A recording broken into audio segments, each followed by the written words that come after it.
Good morning, everyone.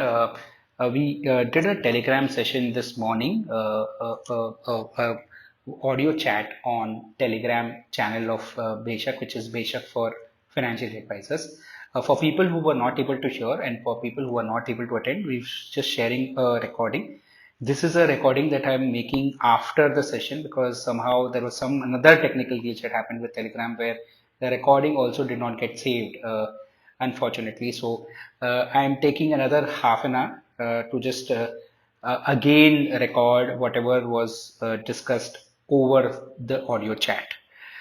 So the topic of the day is claim settlement process, do's and don'ts. How do you ensure that your clients get the most optimized experience when it comes to health insurance claims? Now, before I start, let me tell you quickly about Beshak. Beshak is a neutral community platform. We don't sell or advertise any insurance plans or don't advertise any insurance companies. We are bringing together best, the most well-meaning folks from the industry, from experts who are subject matter experts to financial advisors, the real rock stars of the industry and clients into a room so that we can power clients to make regret proof worry free insurance decisions.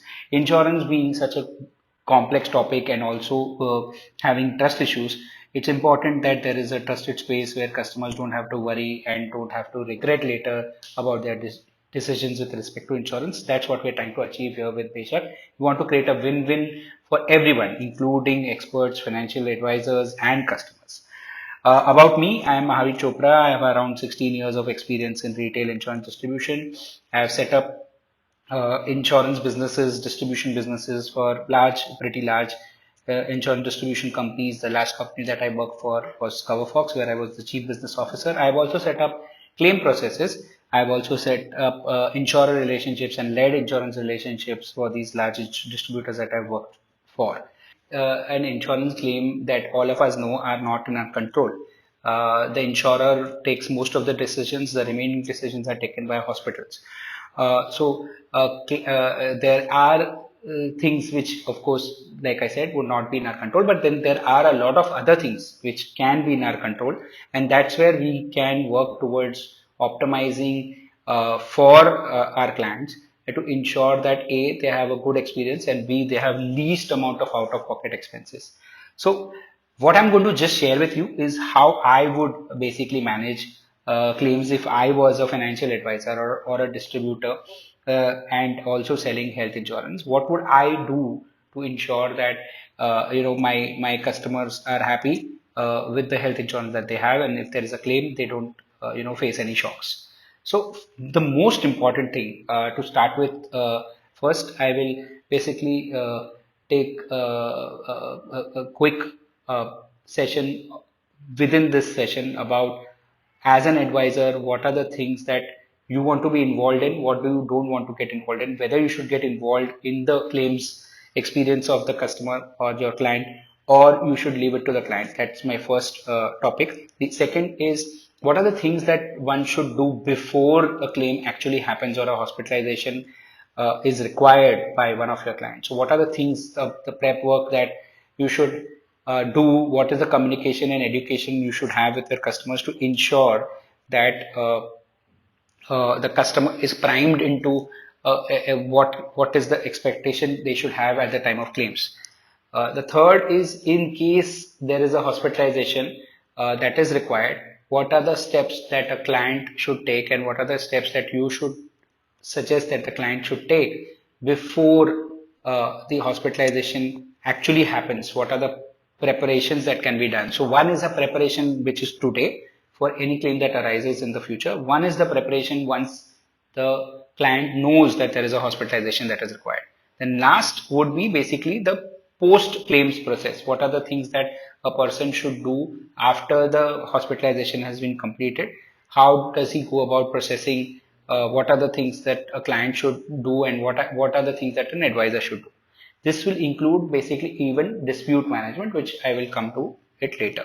Now, let's go one by one. So first thing is, how much as an advisor do you want to be involved? Now, I have spoken to multiple advisors in the last one and a half month, and I've tried to get their view about what do they think about health insurance claims. And most of the advisors that I spoke to have don't have good things to talk about health insurance claims.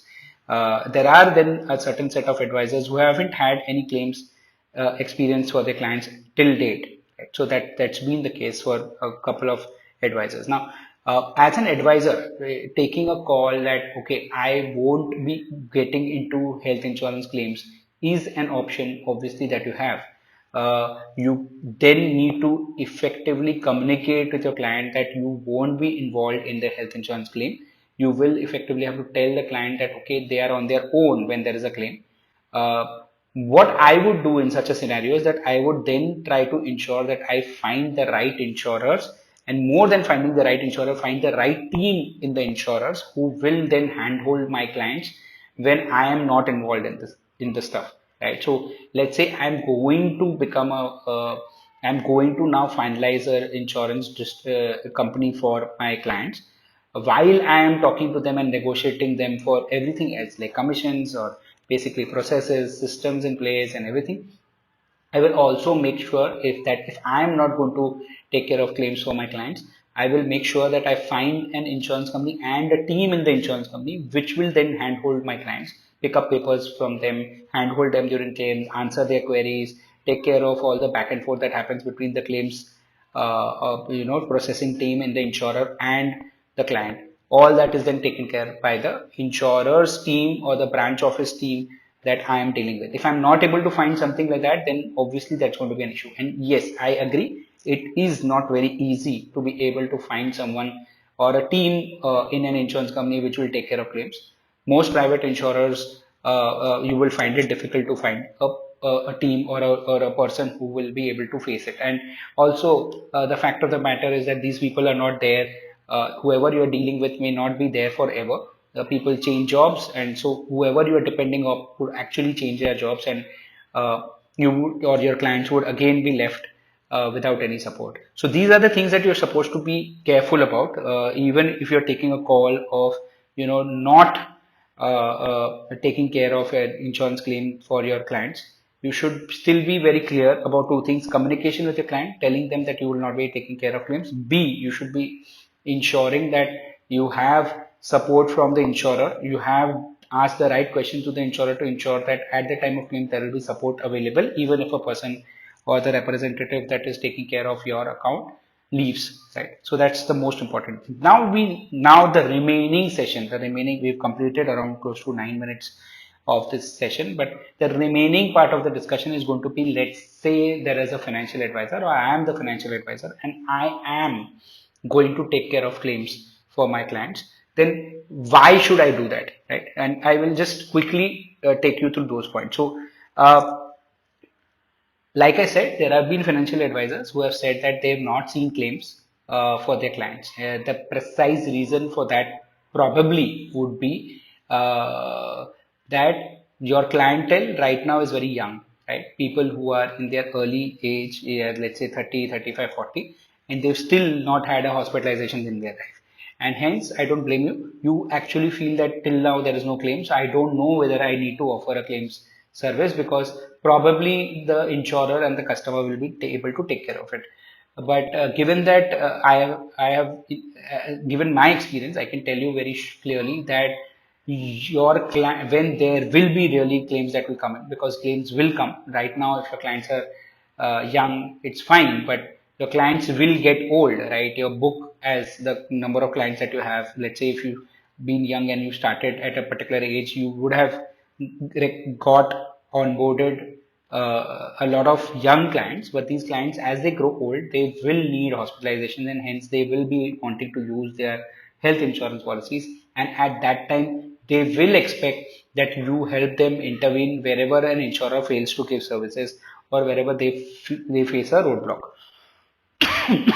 So that is one point where I think financial advisors will have to step up and offer claim services to their clients. The other is basically, I think something which most of you would agree to is that not getting a large claim or having to pay out of your own pocket for a large hospitalization bill will obviously sabotage a very, very well maintained, well crafted financial plan that you've created for your client. So it's very important that claims get paid, and these losses or the risk management that you did for your clients when they basically when you were preparing their financial plan, this risk management actually works when the client needs it and ensures that the financial plan is otherwise insulated by the insurance policy that is bought. So for this to happen, the insurance plan has to work, a claim has to get paid, and that's where your intervention may be required, right? Now, the third and the most important thing is that there have been a lot of cases where claims do not get paid, and finally, when there is a dispute raised or there is a proper grievance that is raised, such claims which were earlier declined get paid, right? And for example, in the case of cases that go to ombudsman, 70%, close to 70% of the cases get awarded to the client, which means the ombudsman says that the claim was wrongly declined. Now, you don't want to be that financial advisor who has not been able to help the client navigate through this dispute and get the claim, meaning not being able to navigate the client through and ensure that if there is a dispute, the claim is paid, right? Let's say if there's a large claim, let's say it's a 7 to 10 lakh claim, it could be a big hole in the pocket of the client and in the financial plan that you've crafted for the client. And hence, you being there and being able to help the client during this dispute is going to be of prime importance. Uh, that's about it with regards to what I feel that how financial advisors should look at claims management. I feel that because of the reason that your clients will get hold, because a claim not being paid could result in a lot of damage to the financial plan that the client get, and C, because there are cases where clients do get declined claims and hence need intervention from someone who's an expert or someone who had the right contacts to be able to solve for it. A financial advisor in the long run will have to offer claims services if they want to continue selling health insurance policies for their clients. Customers will expect it. You would also want to give this service, right?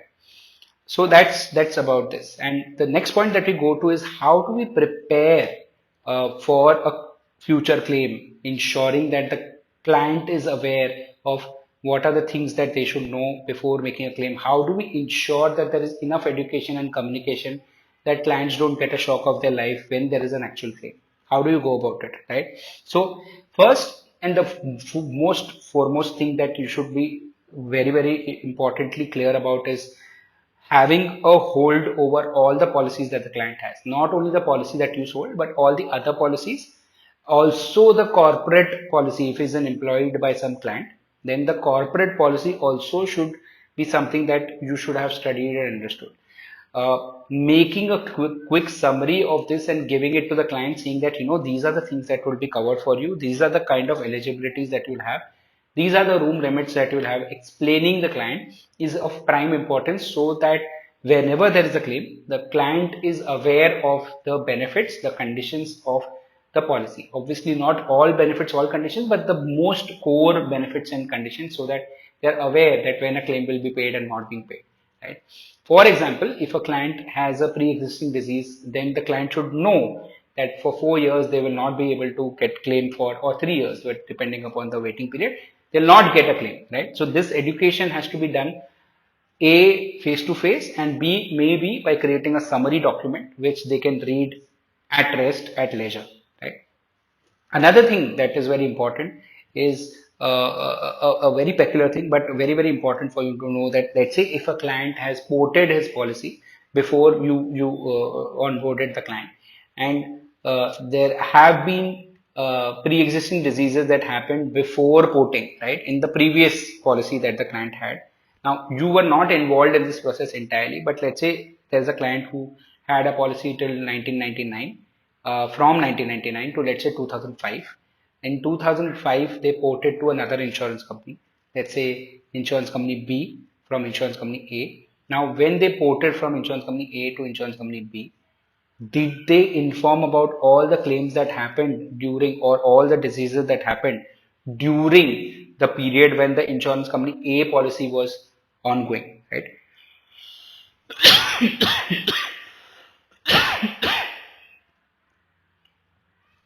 is something that you should try to get a download from your client.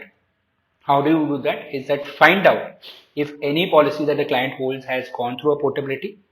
Second thing, find out if there were any diseases that happened during the first policy, which was being ported to policy number B. Uh, ensure that this information was recorded by the new insurer while porting the policy. There are thousands of claims which have got rejected in the past purely because the new insurance company which took the portability case and issued the policy was not informed about the new diseases or the claims that happened during the previous policy. So ensure that if there is a portability case in your client's portfolio, any ported policy, this is taken care of, that diseases that happened before the porting are informed to the new insurance company. Other things that your client should be aware of and you should prime your client about is uh, that not only is the company, not only is the personal policy that the client, the conditions of that policy should be known by the client, but also the conditions of the corporate policy that the client owns should be known to the client. Now, corporate policies typically, the way the HR will explain to the client would be that everything is paid, everything is covered, don't worry, we've got you the best policy. But there could be certain hidden conditions or policy in the policy wording which you should be aware of. Sorry, your client should be aware of before making a claim.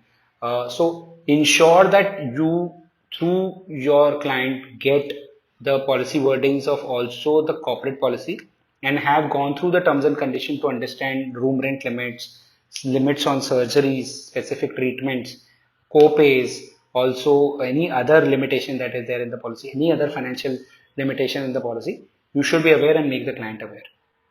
Uh, Two other things that you should ensure that your client are aware of is, one is that not all hospitalizations are payable. Hospitalization is only payable when it is necessary as per the standard clinical protocols of the medical community, right?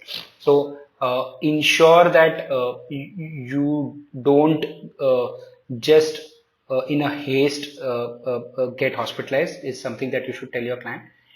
Only hospitalizations which end up with a proper treatment and are not for monitoring and not for just doing any kind of tests or diagnostics are paid by insurance companies. So informing a client about what is a necessary hospitalization is very important. Also, another thing which I was just going to say, the second point is about reasonable and customary charges. Ensuring that a client is aware that not all costs that your hospital is going to charge will be paid by a insurance company.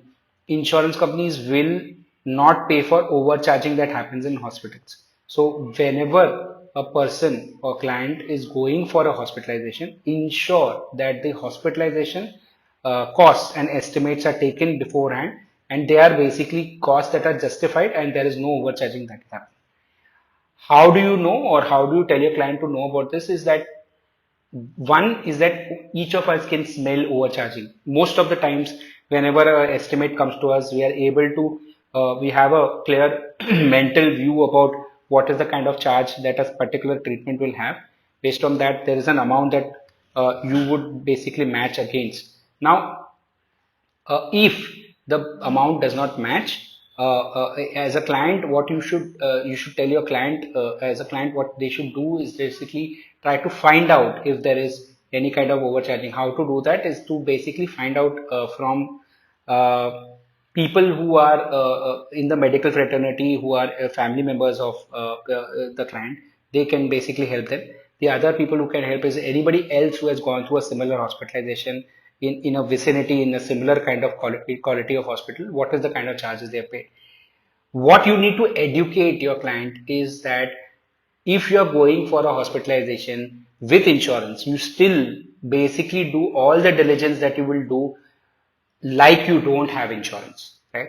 And this is slightly complicated to understand, but it's very important to understand this and educate your client about this. Is that माना कि आपके पास policy है, we've given you a policy, but because there is a chance of overcharging and insurers won't pay for it, be very vigilant as a client Be very vigilant of any overcharging that you can smell, right?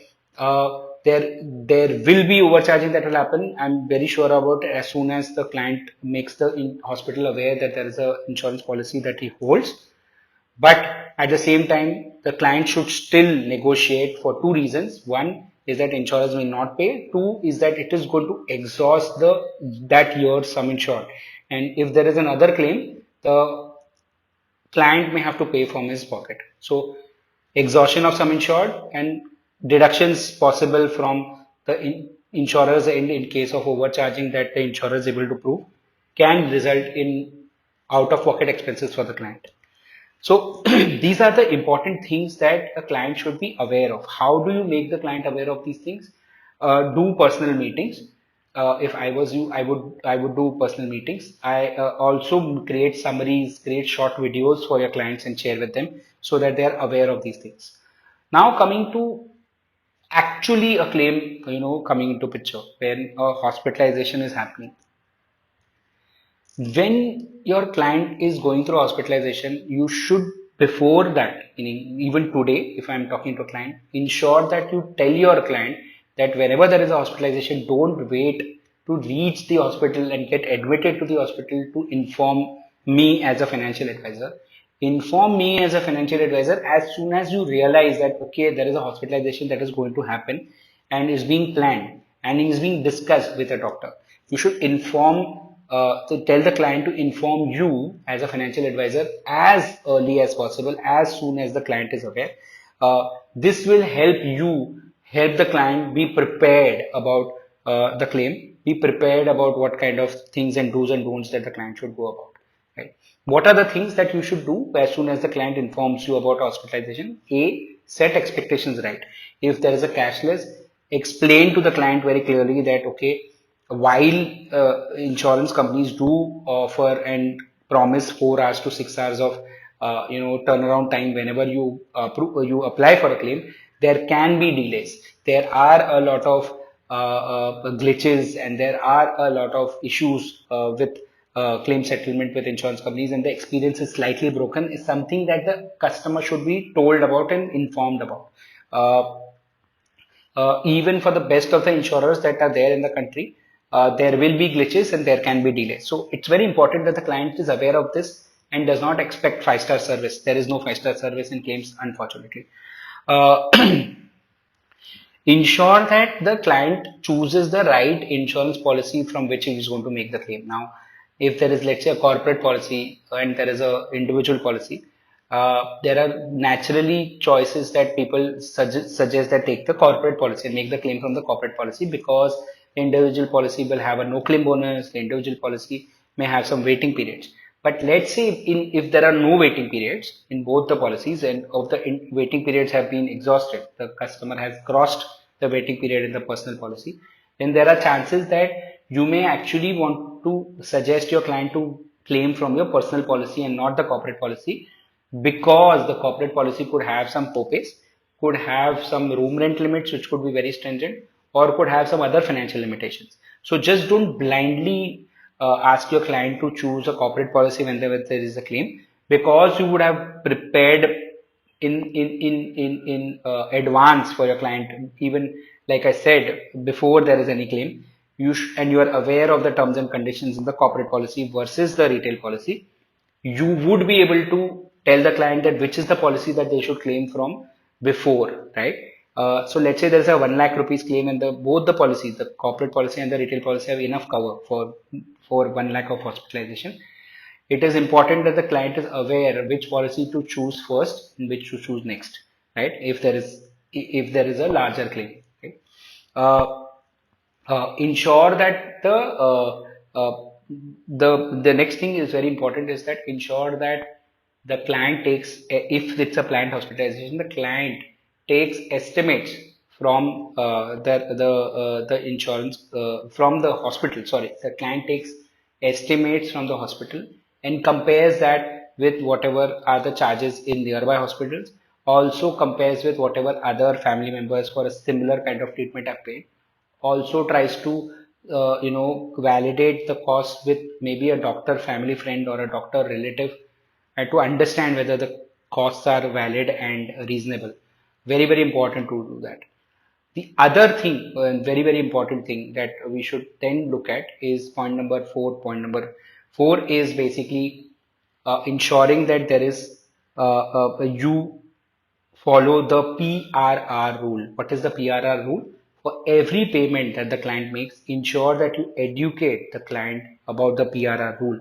The PRR rule is for every payment that the client makes, the client should ensure there is a prescription, there is a receipt in or stroke invoice, and there is a report available for every claim that the client is going to make, or every payment rather that the client is going to make. So I'm making, let's say, a 5,000 rupees payment for a medical test.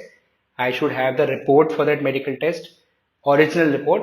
I should have the prescription from the doctor that I need to go for this medical test, and I should have a clear cut invoice which says what is the amount I've paid with a receipt stamp on it for the amount that I've paid. So PRR, prescription, receipt, and third is report. All of these should be available for every payment that the client makes. Ensure that you inform the client about this. Uh, moving to after claims process. So once the hospitalization is done, ensure that clients are given the right claim form.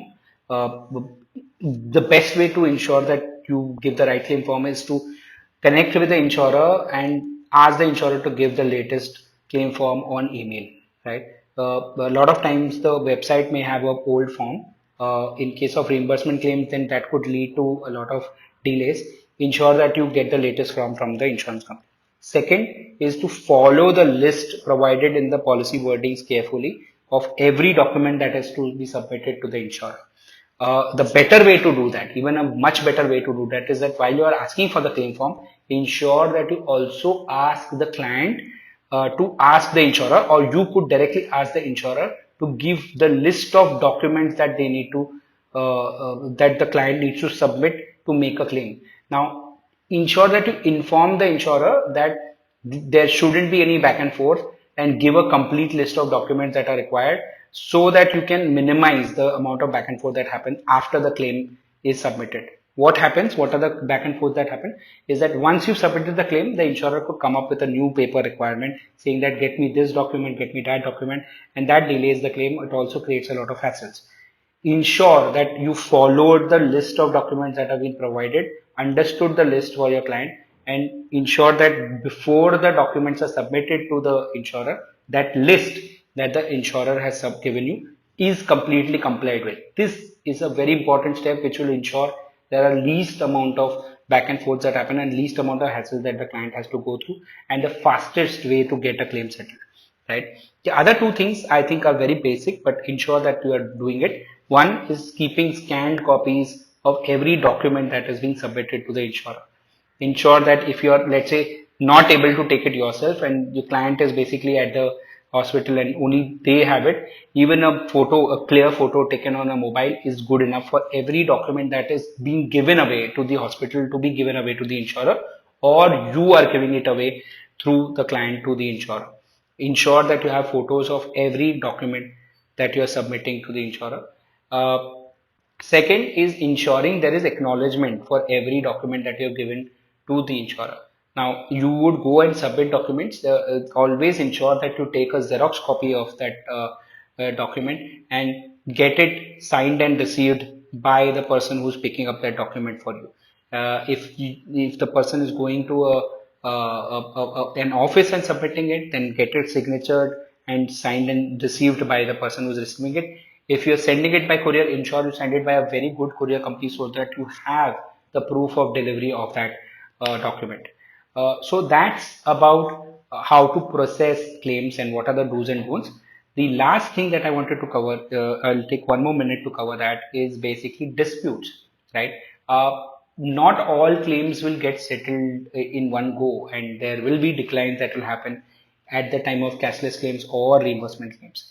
But once you receive the decline of the claim, I would recommend that you sit down and understand that decline, the reason of the decline, and see and validate it with the policy document to see whether the decline is a valid decline or there is a dispute that you can raise for it, or whether there is a unreasonable deduction that the insurer has done which should be contested. It's very important to raise these disputes, and because there are a lot of claims that get paid during the disputes. For example, in case of claims that are submitted or go through a dispute management with ombudsman, close to 70% of the cases are rewarded to the client, right? So it's not like 50-50, it's not like 40-60 where 40% claims are paid and 60% are not awarded. It is 70-30. So ensuring that if there is a claim that has been declined, you don't give up, or your client ensure that your client does not give up, and you raise it in the right forum. What are the forums? First, you need to go to the grievance officer of the insurer.